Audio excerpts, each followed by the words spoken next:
Supreme കോടതി നിർദ്ദേശിച്ചതു പ്രകാരം ജമ്മു കാശ്മീരിൽ നിയമസഭാ തെരഞ്ഞെടുപ്പ് നടത്തി പുതിയ സർക്കാർ ഭരണത്തിൽ വന്നാലും നിർണായക അധികാരങ്ങൾ കേന്ദ്ര സർക്കാരിൽ തന്നെ തുടരും.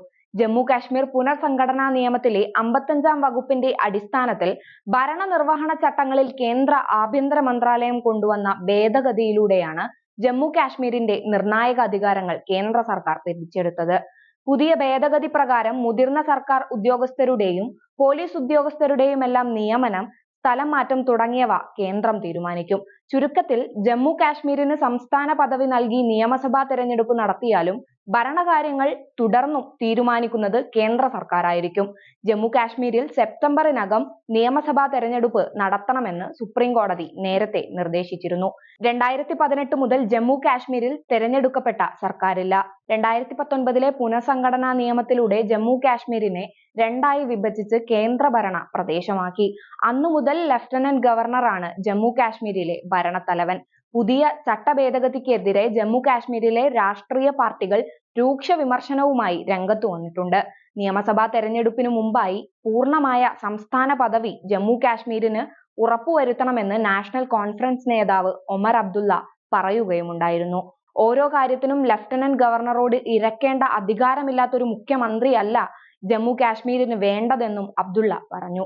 ലഫ്റ്റനന്റ് ഗവർണർക്ക് കൂടുതൽ അധികാരം നൽകിക്കൊണ്ട് കേന്ദ്ര ആഭ്യന്തര മന്ത്രാലയം 2019 ജമ്മു കാശ്മീർ പുനഃസംഘടനാ നിയമം ഭേദഗതി ചെയ്തു. 55-ാം വകുപ്പ് പ്രകാരം നൽകിയിട്ടുള്ള അധികാര വിനിയോഗ ചട്ടത്തിലാണ് ഭേദഗതി വരുത്തിയത്. രാഷ്ട്രപതി ദ്രൗപദി മുർമു അംഗീകാരം നൽകിയ ഭേദഗതി നിയമം വെള്ളിയാഴ്ച ഗസറ്റിൽ പ്രസിദ്ധീകരിച്ചു.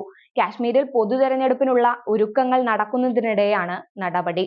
ഭേദഗതി പ്രകാരം പോലീസ്, ക്രമസമാധാനം, അഖിലേന്ത്യാ സർവീസുകൾ, അഴിമതി വിരുദ്ധ സെൽ തുടങ്ങി ധനവകുപ്പിന്റെ അനുമതി ആവശ്യമില്ലാത്ത വിഷയങ്ങളിൽ ലഫ്റ്റനന്റ് ഗവർണറുടെ അനുമതിയോടെ മാത്രമേ തീരുമാനം സ്വീകരിക്കാനാവൂ.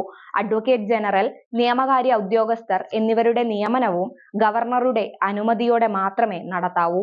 Jail, directorate of prosecution, forensic science laboratory എന്നിവയുമായി ബന്ധപ്പെട്ട കാര്യങ്ങളും ഗവർണറെ അറിയിക്കണം.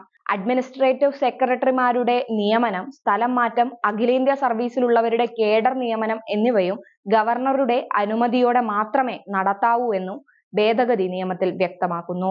2020 ഓഗസ്റ്റ് 27-നാണ് ജമ്മു കാശ്മീർ പുനഃസംഘടനാ നിയമം ആദ്യമായി ഗസറ്റിൽ പ്രസിദ്ധീകരിച്ചത്. ഈ വർഷം ഫെബ്രുവരിയിലാണ് ഭേദഗതി കൊണ്ടുവന്നതും.